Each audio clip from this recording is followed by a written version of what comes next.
สบายดีตอนเช้าเด้อพี่น้องสบายดีตอนเช้าเด้อป้าหมักเพชรน่ะหมักเพชรธรรมชาติได้นี่อยู่หน้าข่อยต้องงามอีหลีหมักเพชรอันนี้คือสวนผักคนละอยู่หน้าข่อยมาหน้าเลยตอนเช้านี่หลังจากที่เมื่อวานในฝนตกแห้งๆ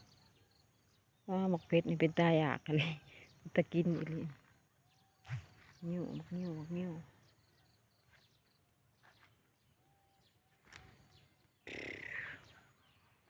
บรรยากาศดี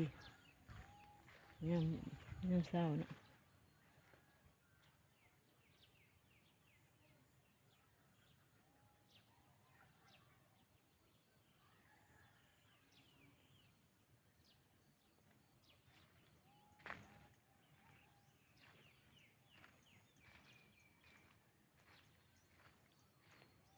อันนี้คือต้นไม่ดูเลยต้นไม่ดูอยู่หน้า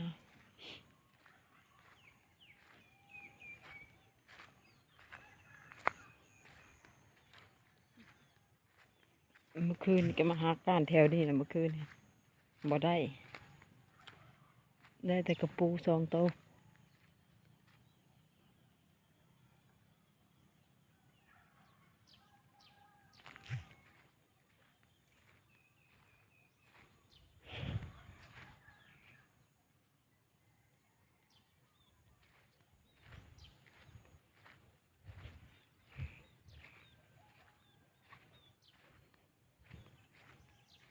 โอ้ค่ะไอรี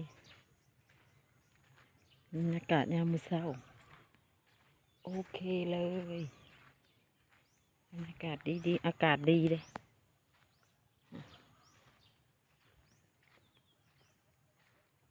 แดดซาก็ออก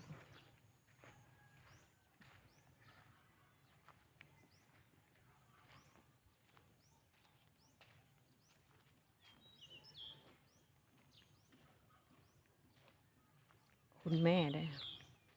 คุณแม่ไปก่อนละย่างก่อนแล้ว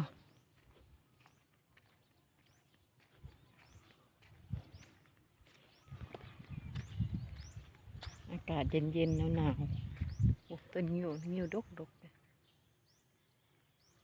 โอ้ต้น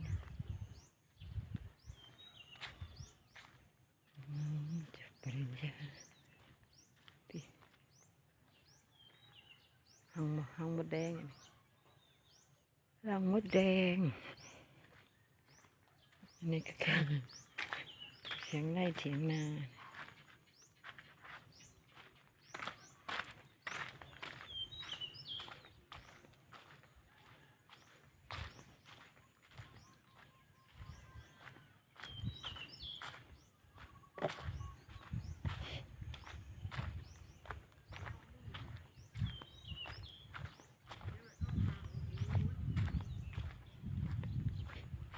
ยังก็แม่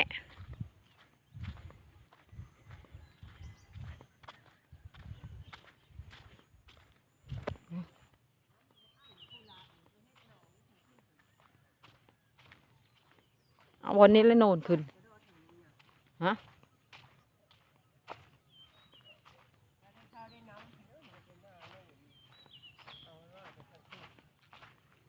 เอาก็ขายแม่เป็นผู้เบิ้ง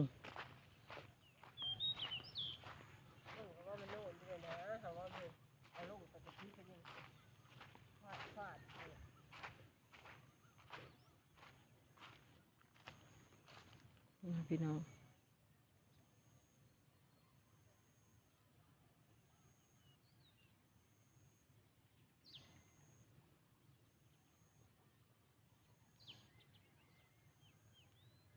อยู่ไห้อยู่หน้าแค่เก่าบายบายด้วยพี่น้อง